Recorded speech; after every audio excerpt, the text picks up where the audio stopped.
चलिए स्टूडेंट, आज हम लोग पढ़ते हैं स्वपरागण, सेल्फ पॉलिनेशन, आर इसको कह सकते हैं ऑटोगैमी। स्वपरागण क्या होता है? तो परागण की ये प्रकार है। परागण दो प्रकार का होता है, स्वपरागण और परपरागण। तो ये हम लोग पहला पढ़ रहे हैं स्वपरागण। चलिए पढ़ते हैं स्वपरागण क्या होता है। तो जब एक पुष्प के परागकण उसी पुष्प या उसी पादप के किसी अन्य पुष्प के वर्तिकाग्र पर पहुंचते हैं तो यह क्रिया स्वपरागण कहलाती है। पहले आपको पढ़ाया गया परागण क्या होता है। तो परागण का परिभाषा यही होता है कि किसी पुष्प के पराग कोश से यानी कि नर भाग से किसी दूसरे पुष्प के वर्तिकाग्र तक पहुंचने की क्रिया को परागकण कहते हैं।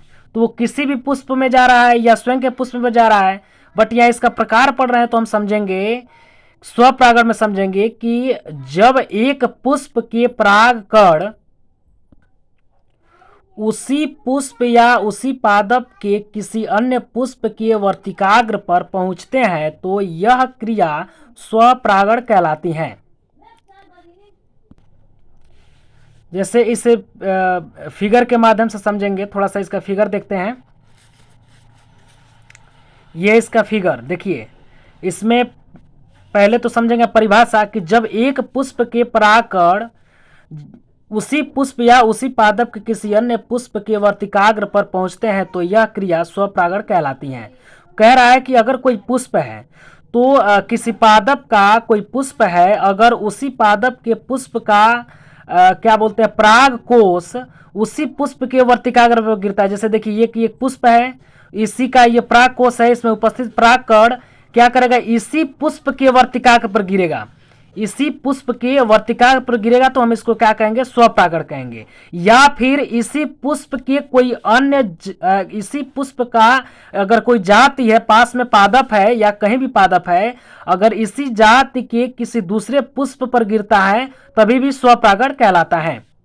तो इस तरह से समझ गए होंगे आप लोग। थोड़ा सा परागण के अवस्था समझते हैं कि इस क्रिया की दो अवस्थाएं होती हैं। देखिए स्वपरागण जो होती है इसकी दो अवस्थाएं होती हैं। पहली अवस्था क्या है, देखिए प्रथम अवस्था, जिसमें एक द्विलिंगी पुष्प के परागकण उसी पुष्प की वर्तिकाग्र पर पहुंचते हैं। मतलब ये कह रहा है कि अगर यह पुष्प द्विलिंगी है, ये पुष्प अगर द्विलिंगी है तो द्विलिंगी है ये है। देखिए यहाँ पे ये वर्तिकाग्र भी पाया जा रहा है, यहाँ अंडाशय भी पाया जा रहा है, वर्तिका भी पाया जा रहा है, और यहाँ पे परागकोश अर्थात ये एंड्रोसियम भी पाया जा रहा है और गायनोसियम भाग भी पाया जा रहा है। तो कह रहा है कि मान लीजिए कि द्विलिंगी पुष्प है, तो ये कह रहा है कि प्रथम अवस्था में कह रहा है कि जिसमें एक द्विलिंगी पुष्प के परागकण उसी पुष्प के वर्तिकाग्र पर पहुंचते, यानी कि इसी पुष्प का परागकण इसी पुष्प के वर्तिकाग्र पर पहुंचता है, ये प्रथम अवस्था होती है। तो स्वपरागण की ये प्रथम अवस्था होती है कि इसी पुष्प के इसी के वर्तिकाग्र पर परागकण जा गिरता है या जा पहुंचता है, तो ये प्रथम अवस्था इसका होता है। दूसरा होता है,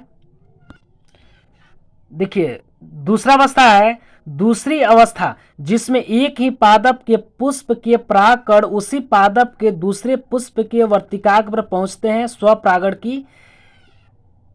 स्वपरागण की इस अवस्था को सजातीय पुष्पी परागण कहते हैं।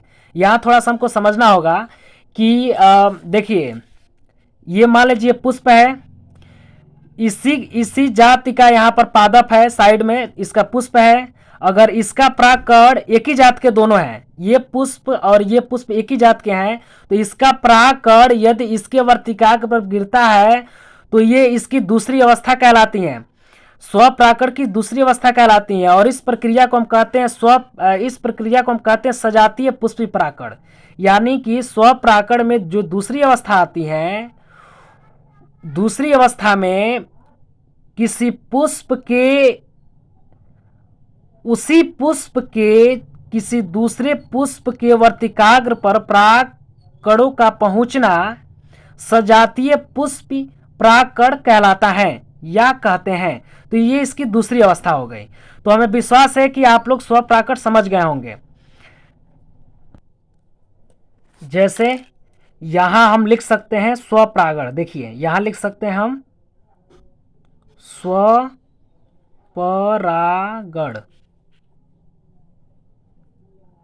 क्यों लिख रहे हैं? क्योंकि इसी पुष्प के देखिए इसी पुष्प का जो परागकण है इसी के वर्तिका पर गिर रहा है, तो इसलिए हम इसको क्या कर रहे हैं? स्वपरागण कर रहे हैं। इसको, इस प्रक्रिया को हम परपरागण कर सकते हैं। सॉरी, इस प्रक्रिया को हम जो है क्या कह सकते हैं? दूसरी अवस्था कह सकते हैं, यानी कि सजातीय पुष्पी परागण कर सकते हैं। क्यों? क्योंकि इसी का दूसरा जाति का पुष्प है, तो इसके इसके कोई भी जाति होगा, इस पुष्प का कोई भी जाति होगा जिसका परागकण इसी जाति के किसी दूसरे पुष्प के वर्तिकाग्र पर गिर रहा है, तो हम इसको क्या कह सकते हैं? इस तरह से इसको हम कह सकते हैं सजातीय पुष्पी परागकण। तो इस तरह से स्वपरागण की दो अवस्थाएं होती हैं, प्रथम अवस्था और दूसरी अवस्था।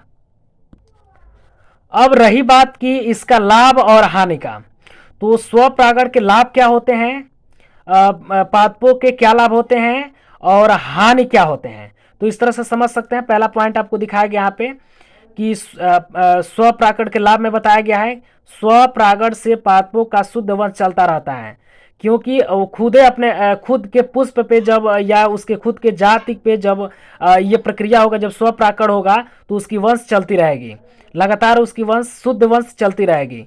दूसरे पुष्प का आता है तो वो जो है शुद्ध वंश नहीं होते, वो अशुद्ध वंश होते हैं, यानी कि दोनों का मिलान होता है, तो वो अशुद्ध वंश कहला जाते हैं, वो हाइब्रिड कहला जाते हैं।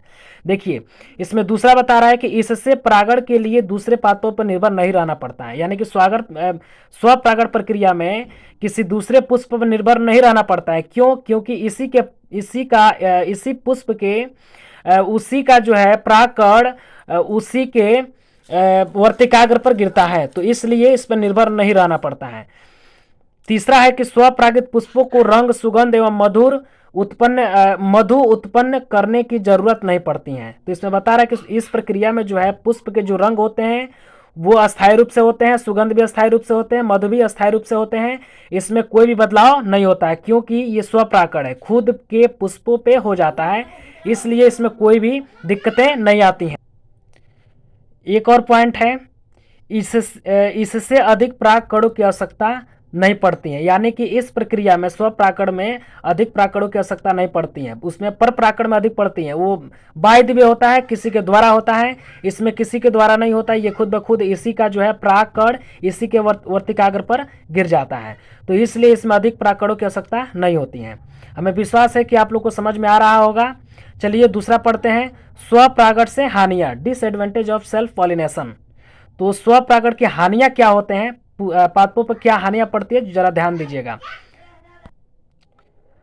पहला पॉइंट पढ़ेंगे हम लोग, पीढ़ी दर पीढ़ी अनुवांशिक बीमारियों स्थानांतरित होती रहती हैं। क्यों होती हैं? क्योंकि ये जो है किसी दूसरे पुष्प का परागकण किसी दूसरे पुष्प पर नहीं गिरता है, ये खुद के खुद अपना परागकण अपने वर्तिकाग्र पर गिरा लेता है, इसलिए इसमें जो भी बीमारियां होती हैं, इस प्लांट में जो भी बीमारियां होती हैं वो स्थानांतरित होती रहती है, यानी कि एक पीढ़ी से दूसरी पीढ़ी में वो जाती रहती हैं, जिससे उत्पन्न बीज संख्या में कम, और अगर इससे बीज उत्पन्न हो रहा है तो संख्या में कम भी होगा, भार में हल्का भी होगा, छोटा भी होगा आकार में, और कमजोर भी होगा, तो इस तरह से इसकी हानियां हो जाती हैं स्वपरागण की। दूसरा बता रहे हैं, ऐसे बीज जल्दी नहीं पकते हैं। सही बात है, ऐसे बीज जल्दी नहीं पकते हैं। क्यों? क्योंकि इसमें अनुवांशिक जो लक्षण होते हैं वो खुद को होते हैं और वो अगले पीढ़ी तक जाते रहते हैं, तो इसलिए ऐसे बीज जल्दी नहीं पकते हैं। दूसरी है, तीसरा है पॉइंट, देखिए बीज उत्तम श्रेणी के नहीं होते हैं। क्यों उत्तम श्रेणी के नहीं होंगे? क्योंकि जिस कैटेगरी के होंगे पादप उसी कैटेगरी के ही होंगे, जिस कारण नई जातियों की उत्पत्ति नहीं हो सकती है। बीज उत्तम श्रेणी के नहीं होते हैं। क्यों? क्योंकि दूसरे पादप के आनुवांशिक लक्षण इसमें नहीं आते हैं। क्यों नहीं आते हैं? क्योंकि परागकण किसी दूसरे जाति के पुष्प का परागकण इसमें नहीं आकर के गिरता है इस प्रक्रिया में, जिस कारण नई जाति की उत्पत्ति नहीं हो सकती है। अगर दो जाति एक साथ मिलते हैं तो उससे नई जातियों की निर्माण होती है या उत्पत्ति होती है। तो इस तरह से हमें विश्वास है कि आप लोगों को स्वपरागण, हमारा पढ़ाया हुआ स्वपरागण आप लोग को समझ में आ गया होगा। यदि समझ में आ गया है तो कमेंट करें, लाइक करें हमारे चैनल को सब्सक्राइब करें ताकि आने वाली नई वीडियो आपको आसानी से मिल सके। धन्यवाद।